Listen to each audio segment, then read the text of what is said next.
یہ مدینہ ہے، یہاں حسین گئے تھے تو خیریت سے واپس آنے گئے تھے، لیکن کربلا میں جب آپ رخصت ہو کر حسین جائیں گے عاشور کے دن تو واپس نہیں آئیں گے، ان کا سر کٹا ہوا نہلا بلند ہوگا اور آواز آ رہی ہوگی قتل الحسین بکربلا والا حسین۔ یہ ہم کیا بنا رہے ہیں؟ اس غم کی بہت اس غم کی اہمیت ہے۔ 2 منٹ میں کروں، ہمارے اہل سنت بلکہ وہابی حضرات کے ایک بہت بڑے عالم گزرے ہیں، صاحب تحفہ اثنا عشریہ شاہ عبدالعزیز محدث دہلوی۔ انہوں نے رسالہ لکھا ہے، میرے پاس موجود ہے، سر الشہادتین، یعنی امام حسن اور امام حسین کی شہادت کا راز کیا تھا۔ میں اس سے اس بات کو علامہ شاہ عبدالعزیز محدث دہلوی فرماتے ہیں، توجہ فرماتے رہیے گا کہ یہ فیصلہ کن ہے، مسئلہ فیصلہ کن ہے، ایک سنی نہیں بلکہ دیوبندی وہابی عالم کی کتاب ہے جو میرے پاس موجود ہے۔ اس میں انہوں نے لکھا کہ جب حسین پیدا ہوئے تو رسول نے اپنی گود میں لیا، اس جان کو دیکھ کر رسول بار بار مسکرا رہے تھے، منہ چومنے لگے بچے کا، تھوڑی دیر کے بعد رونا شروع کیا۔ ام سلمہ کھڑی ہوئی، کہا رسول اللہ اتنا پیارا بچہ اللہ نے آپ کی بیٹی کو دیا ہے، آپ رو رہے ہیں، کیا بات ہے؟ کہاں مجھے جبریل نے بتایا ہے کہ یہ میرا بچہ بہت مظلومی کے عالم ہے، جگہ کربلا وہاں شہید کر دیا گیا۔ ام سلمہ یہ 3 دن کا بھوکا اور پیاسا ہو، اس نے اپنے بیٹے کی لاش اٹھائی ہوگی، اپنے بھائی کی لاش اٹھائی ہوگی، تمام مصیبت سے گزرتا ہوا یہ شہید کیا جائے گا۔ اس کے بعد رسول بھی رونے لگے، ام سلمہ بھی رونے لگی۔ یہ روایت ایک دوسرے انداز سے بھی آئی ہے کہ رسول اپنے غصے میں تھے اور حسین رسول کے سینے پر سر رکھے ہوئے سو رہے تھے، یہاں تک یہی ام سلمہ ہے، ام سلمہ نے رسول کے گریے کی آواز سنی، حجرے کے اندر کمرے میں رسول کے گریے کی آواز سنی۔ ام سلمہ نے کہا خدا کے رسول یہ آپ کیوں رو رہے ہیں، آپ کو کیوں بہ رہے ہیں؟ تب فرمایا کہ میں نے یہ بچہ میرے سینے پر لیٹ رہا تھا سر رکھے ہوئے، مجھے بہت سکون ملا، لیکن رہی ہے کہا کہ آپ رسول خدا اس بچے سے بہت محبت کرتے ہیں، کہا ہاں میں سے بہت پیار کرتا ہوں، کہا یہی وہ بچہ ہے جو کربلا کے میدان میں 3 دن کا بھوکا پیاسا شہید ہوا۔ اس وقت میری آنکھوں سے آنسو جاری ہیں اور میں بلند آواز سے گریا۔ ام سلمہ کہتی ہے کہ میں نے دیکھا کہ رسول کی مٹھی بند ہے، میں نے کہا خدا کے رسول یہ آپ کی مٹھی میں کیا ہے؟ کہ جبرائیل نے مجھے خاص کربلا دی ہے، اور کہا خدا کے رسول جب تک یہ مٹی مٹی ہے سمجھیے گا جو بھی موجود ہو وہ سمجھے کہ حسین زندہ ہے، اور جب یہ مٹی خون میں تبدیل ہو جائے تو سمجھ جائے گا کہ حسین دنیا سے شہید ہو کر رخصت ہو۔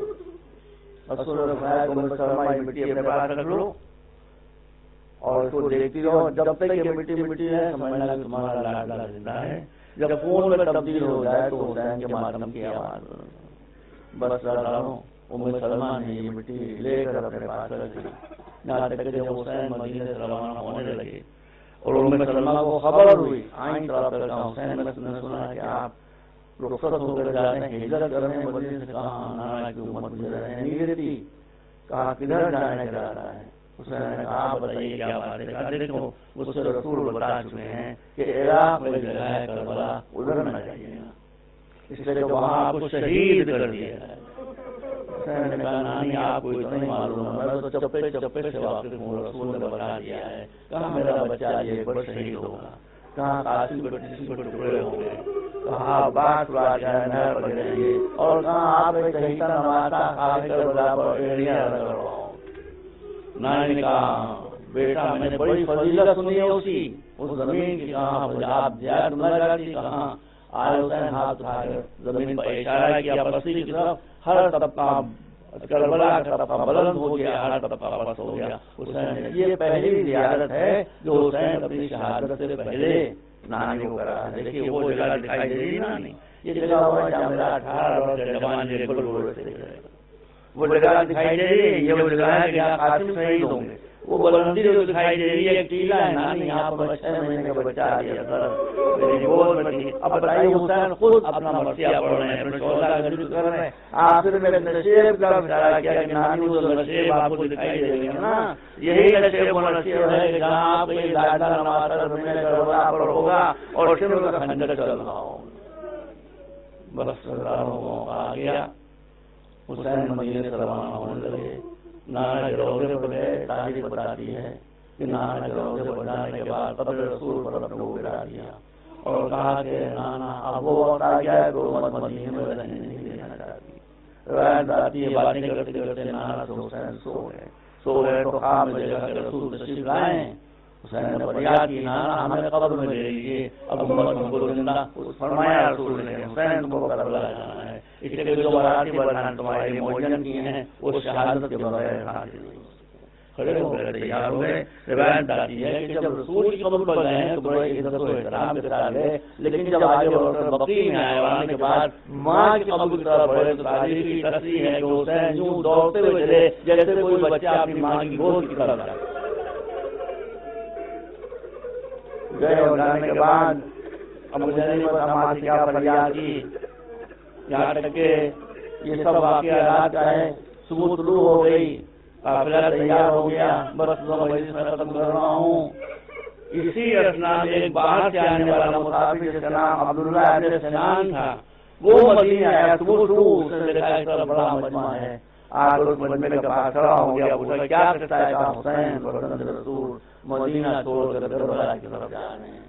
یہ کہتا ہے میں بھی کھڑا ہو گیا دیکھنے کے لیے کیا ہو رہا ہے. اب اس کا بیان ہے، اس کا بیان یہ کہتا ہے کہ ناصر تیار ہو گئے تھے، گھوڑوں پر لوگ سوار ہو گئے تھے. میں نے دیکھا کہ ایک گھر سے ایک پردہ اٹھا اور ایک بیوی آہستہ آہستہ قدم بڑھاتی ہوئی اونٹوں کی طرف چلی اور میں نے دیکھا ایک 14-15 برس کا بچہ تڑپ کر چاند کی طرح سے آگے بڑھا. اس نے آ کر بیوی کو سہارا دیا، لا کر اونٹ پر سوار کیا. میں نے پوچھا یہ بیوی کون ہے، یہ بچہ کون ہے؟ بتایا گیا کہ یہ بیوی بیوہ حسن. میں نے پوچھا بچہ کون ہے؟ کہا انہی کا یتیم بچہ قاسم جو اپنی ماں کو عزت و احترام کے ساتھ سوار کر رہا ہے.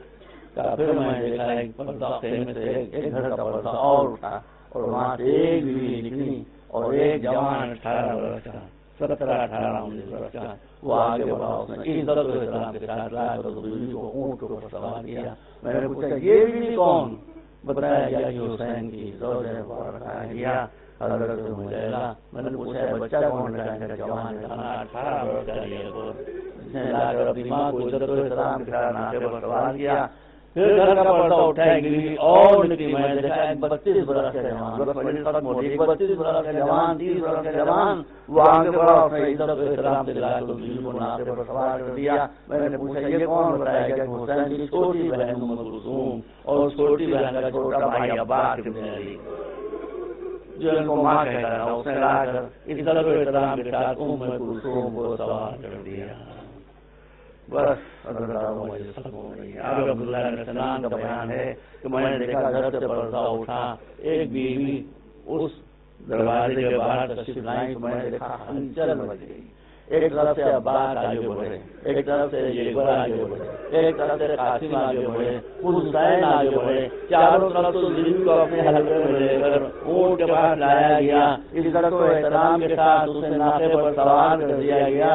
اگر داروں جب حسین اپنی بیوی بہن کو سوار کر رہے ہوں گے ناقے پر تو کیا 11 محرم کی تاریخ یاد نہ آئی ہوگی؟ آج زینب کو اتنے عزت و احترام کے ساتھ سوار کیا جا رہا تھا. کل 11 محرم کو جب وہ کربلا سے روانہ ہو رہی تھی تو ہر طرف دیکھ رہی تھی علی اکبر تم نے مجھے مدینے میں سوار کیا تھا، آج آ جاؤ سوار کرنے کے لیے. عباس تم نے سوار کیا تھا، آج آ جاؤ مدینے میں کربلا میں سوار. ایک ایک نام لے کر پکار رہی تھی. کوئی زینب کا سوار کرنے والا نہ تھا. زینب بے کسی کے عالم میں سید سجاد کے گھٹنے پر پاؤں رکھ کر ناقے پر سوار ہو.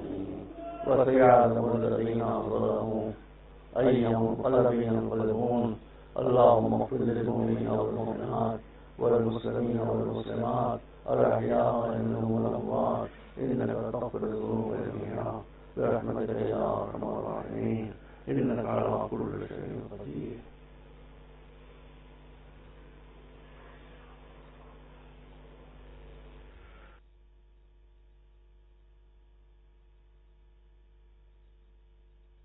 رائٹ ہے تو آپ کو کوشچن کرنے کا بھی رائٹ ہے. دو طرفہ ٹریفک ہوگی. مجھے اگر جو میں صحیح سمجھتا ہوں وہ کہوں, آپ کی نزدیک اگر وہ صحیح نہیں کریں آسک دا کوشچن, لیکن آفٹر بیچ میں سوال کرنے میں بھول جاؤں گا کیا پڑھا. یہ مسئلہ ہے. تو مجلس کے بعد آج بھی چلے جائیں گے, میں بیٹھا رہوں گا. اور کوئی بہت اہم بات ہوگی, کوئی غلط بات کر رہا ہوں تو آپ بیچ میں ٹوک کر مجھ سے سوال کر سکتے ہیں. اس لیے کہ اسلام اگر مشن ہے تو یہ مجلسی مشن ہے. یہ مجلسی مشن ہے. Don't make it a profession. جب کوئی سے پروفیشن ہو جاتی ہے تو اس میں سنسیئرٹی ختم ہو جاتی ہے. تو جو ٹارگیٹ ہوتا ہے وہ ختم ہو جاتا ہے. تو اگر اسلام مشن ہے تو یہ مجلسی مشن ہے. اور اس مشن میں کتنی کشش ہے, کتنی پلنگ ہے. آپ غور کریں, عیسائی سال بھر کرسمس کا انتظار کرتے رہتے ہیں کہ کرسمس آئے تو ہم خوشیاں منائیں. مسلمان سال بھر عید کا انتظار کرتے رہتے ہیں کہ عید آئے تو ہم خوشیاں منائیں. ہندو دشہرے کا انتظار کرتے رہتے ہیں کہ دشہرا آئے تو ہم خوشیاں منائیں. سورس لے کر نہیں آئے تھے, آرگومنٹس لے کر آئے تھے. اور میزان اور اچھے اور برے ہونے کے اسکیل لے کر آئے تھے. میں یہاں پر عرض کر دوں کہ اسلام سو کالڈ ریلیجن نہیں ہے. اسلام از اے مشن. اور جب مشن ہے تو مشن کا مشن اسٹیٹمنٹ بھی ہوتا ہے. یہ آیت جو ہے بہت ہی مختصر طریقے پر اسلام کا مشن اسٹیٹمنٹ ہے. اسلام کس لیے آیا ہے یہ بتا رہی ہے.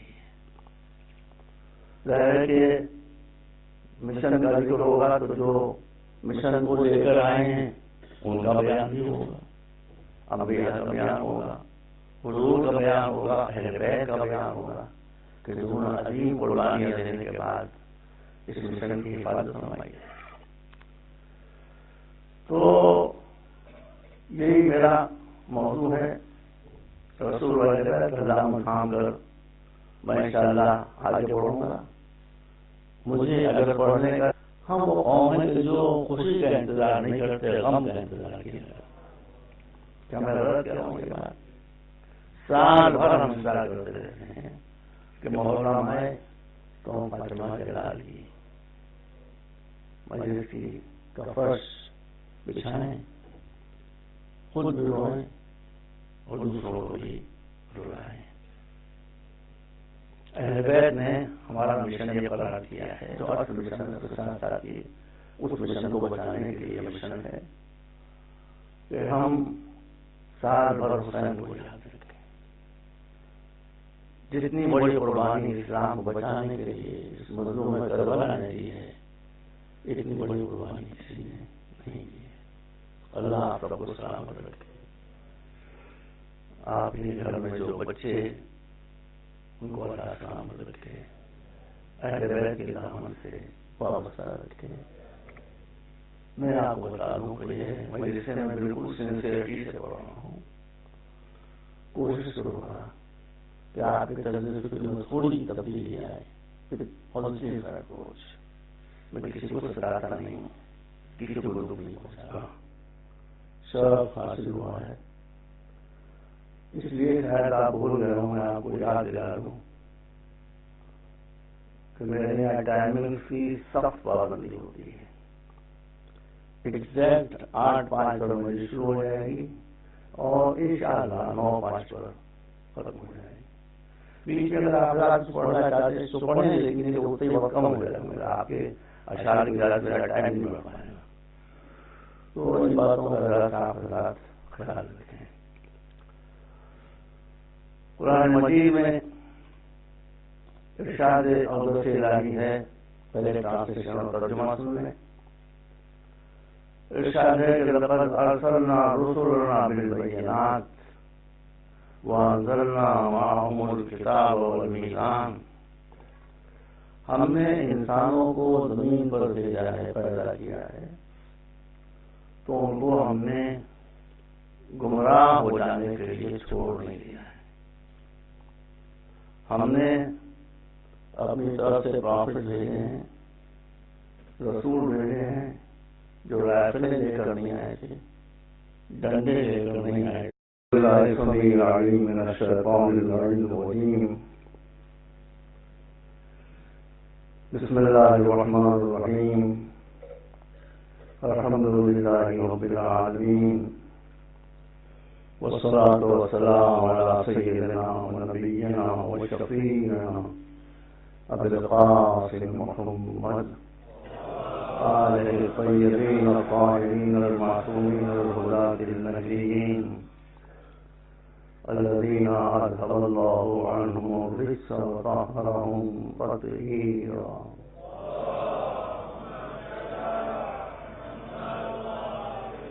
اما بعد، فقد قال اللہ سبحانہ تبارک وتعالی وهو أصدق الصادقین، لقد أرسلنا رسلنا بالبينات وأنزلنا معهم الكتاب والميزان ليقوم الناس بالقسط۔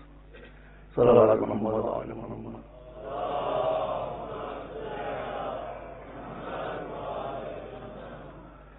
بہت عرصے کے بعد برمنگھم حاضر ہونے کا